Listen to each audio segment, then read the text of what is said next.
안녕하십니까. 저는 가짜보스 척결 행동하는 젊은 우파 기호 7번 우리공화당 한근영입니다. 반갑습니다. 저는 이곳 사상구는 아니지만 해운대 갑 지역에서 이번에 국회의원 후보로 나오게 되었는데, 대한민국의 위기의 순간에서 어떤 행동을 해야 되나, 어떤 말을 해야 되나, 그 길만 따라오다 보니 어느덧 이곳까지 오게 되었습니다. 여러분, 지금 대한민국이 얼마나 위기인지, 아니 위기를 넘어서 얼마나 지금 나랑으로 떨어지고 있는지 여러분들은 알고 계십니까? 대한민국 국민들은 잘 모르는 것 같습니다. 어머님, 아버님, 제 또래 애들은 물론이고요, 할아버님, 할머님들까지 너무 평화에 찌들다는 표현을 좀 쓰겠습니다. 평화에 찌들어서 너무 일상에 젖어서 우리는 절대 위기는 오지 않을 거야, 경제가 잠시 나빠질 뿐이야, 이런 안일한 생각에 젖어 계신 것 같습니다. 하지만 그게 아니라고 말씀드리고 싶습니다. 대통령이란 작자는 당선되자마자 중국에 달려가서 산불 정책을 외기합니다. 대한민국 안보를 중국한테 다 갖다 바치겠다는 소리입니다. 미국과의 관계를 끊겠다라는 선언과 다름없었습니다. 그리고 대한민국 국민들의 생명이 경각에 달린 지금이 중국 폐렴 코로나 이 문제 동안에도 왜 중국한테 말 한마디 못합니까? 오히려 중국한테 역입국 금지 당하는 이러한 시국까지 중국한테 말 한마디 못하고, 이 코로나에 중국 폐렴의 원인은 중국이다, 중국 정부다 라고 말 한마디 못하는 정부, 세상에서 가장 자기들이 국민 생명을 위하는 척, 국민을 위하는 척, 정의로운 척 말하던 자들입니다. 그런데 그러한 자들이 왜 우리나라가 세워질 때부터 우리나라를 위해 함께 피 흘려 수많이 죽어서 이 자유 대한민국을 함께 건국해준 미국은 그렇게 쉽게 내치고 그렇게 쉽게 등 돌립니까? 몇 달 전 거슬러 가봅시다. 여러분, 일본과의 관계가 나빴었던 그 반일 선동을 기억해봅시다. 일본의 행태가 마음에 안 든다, 일본 정부가 말하는 게 말이 안 된다, 자신들이 일본 정부가 말하는 것에 대한 해명은 하지 않고 국민들에게 과거 일제시대의 아픔을 들먹이며 반일 선동을 하기 급급했습니다. 그런데 이번 중국 코로나, 중국 폐렴, 이거 들고 나서 중국에 대해서 말 한마디 이 정부에서 한 게 있습니까? 이렇게 얘기를 합니다. 중국은 우리의 친구니까 중국 혐오를 멈춰달라고 더불어민주당 원내대표, 여당 원내대표라는 작자가 말합니다. 대통령이란 작자가 다 함께 이겨내자고 말하고 국민들에게 중국을 입국 금지하겠다는 소리는 절대 하지 않습니다. 1월 26일날 대한의사협회에서 총 6차례에 걸쳐서 중국인 입국 금지를 해야 된다고 강력하게 정부에게 권고했습니다. 그로부터 약 한 달이 지난 2월 26일자 우리나라 확진자가 몇 명 있는 줄 아십니까? 수백 명이 늘었습니다. 한두 명 혹은 열 몇 명 이 정도밖에 없던 확진자가 불과 한 달 만에 수백 명으로 늘었습니다. 그리고 아직까지 중국인들은 대한민국을 활보하고 다니고 있습니다. 저는 지금의 대한민국을 좀 보고 있으면, 대한민국의 청년으로서 보고 있으면, 그리고 대한민국의 청년 우파로서 대한민국의 현실을 보고 있으면 대한민국 국민들은 항상 사기만 당하고 사는 것 같습니다. 정말 큰 사기를 여러분들은 당하고 계십니다. 여러분들 세금으로 지역을 발전시키는 사업을 하면서 정치인들이 지들이 다 해준 것처럼 국민들에게 사기칩니다. 매년 연말 생각해 보십시오. 여러분들 세금 얼마 떼이는지. 여러분들 한 푼 두 푼 열심히 몰아서, 그리고 어머님들 아버님들 혹시 연금 받아서 그 조그만 살림 사는데 재산세 내고 이런 거 얼마나 떼가는지 한번 들여다 보십시오. 여러분들 세금 들여다가지고 이 지역 발전시키고 하면서 지들이 다 한 것처럼 생색내고 국민들한테 의시되고 목 빳빳하게 세웁니다. 그런데 그거 아십니까? 그 사람들이 선거철만 되면 국민을 사랑한다, 국민을 존경한다, 나는 국민밖에 없습니다, 여러분들 위해 이만큼 일합니다 라고 얘기하지만 지역사업 행해질 때 그 사람들 지역 오지 않습니다. 그리고 지역사업에 이미 있는 것들 숟가락만 얹어서 지들이 한 것처럼 생생됩니다. 그게 대한민국 정치인들의 현실입니다. 그런데 저는 이 비겁한 사기보다 더 큰 사기를 여러분들에게 얘기 드리고 싶습니다. 저는 무엇보다도 보수 우파, 청년 우파입니다. 그런데 대한민국은 이 쓰레기 같은 보수 정치꾼들 때문에 아들, 딸이 어머니, 아버지를 이해하지 못하고 손자, 손녀가 할아버지, 할머니한테 손가락질하는 비극의 현실에 살고 있습니다. 어머님, 아버님, 할아버지, 할머님들은 대한민국을 좌파들로부터 지키라고 보수 정치인들 뽑아줍니다. 경제를 살리라고 보수 정치인들 뽑아줍니다. 지난 4년 전을 떠올려 보십시오. 그런 마음으로 분명히 투표하셨을 겁니다. 4년이 지난 오늘, 4년이 지난 지금 이 순간 그자들이 대한민국을 좌파들로부터 지켰습니까? 대한민국의 경제를 좌파들로부터 지켰습니까? 무엇 하나 지키지 못했습니다. 자신들의 지분 챙기다 안 되니까 박근혜 대통령, 죄 없는 대통령을 탄핵시키고, 그리고 문재인 좌파 독재 정권을 들어서게 하고, 그리고 국회법에로 존재하지 않는 4+1 원내 교섭단체가 협상하게 되어 있는 국회법을 완전히 무시한 4+1에 지금 이 순간까지, 선거철 되는 지금 이 순간까지 질질 끌려다니기만 하면서 좌파들의 독주를 막지 못했습니다.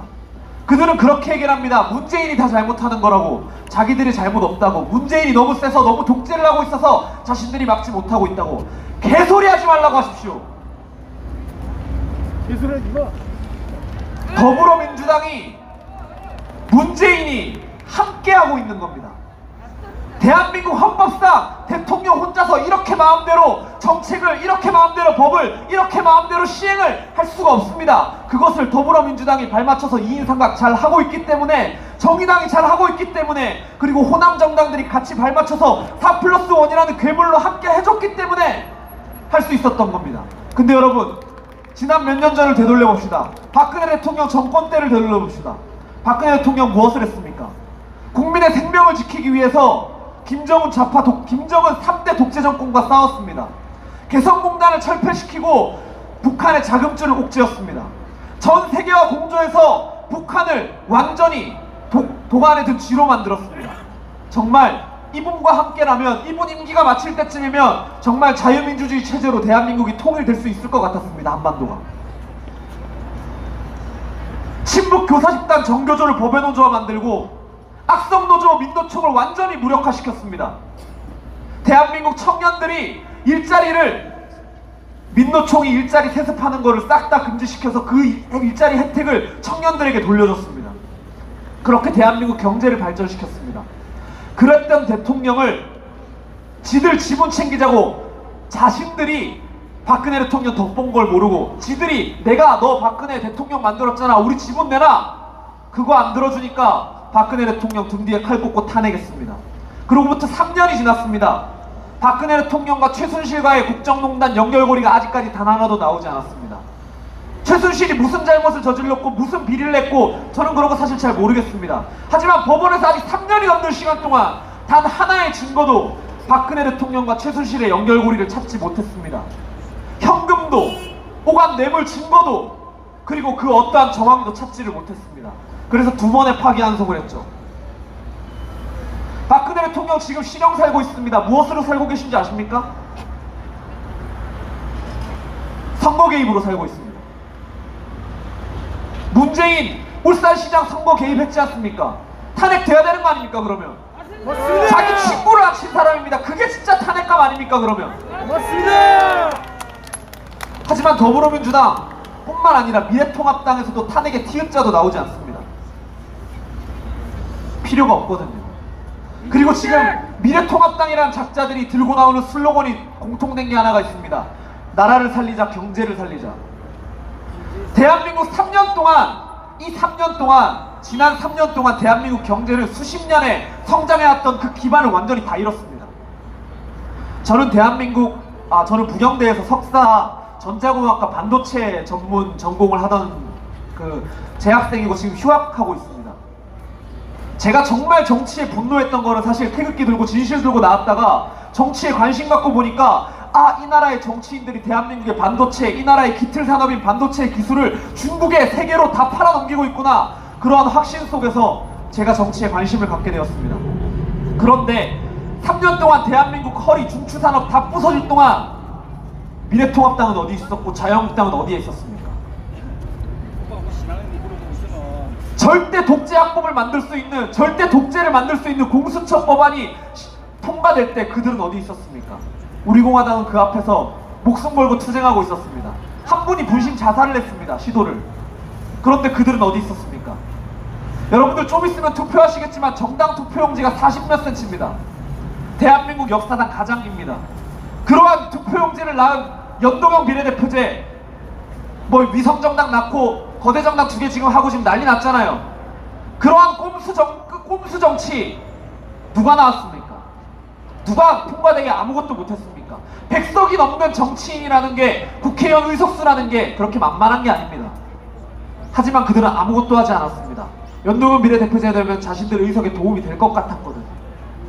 그리고 지금도 그들은 이렇게 얘기를 합니다.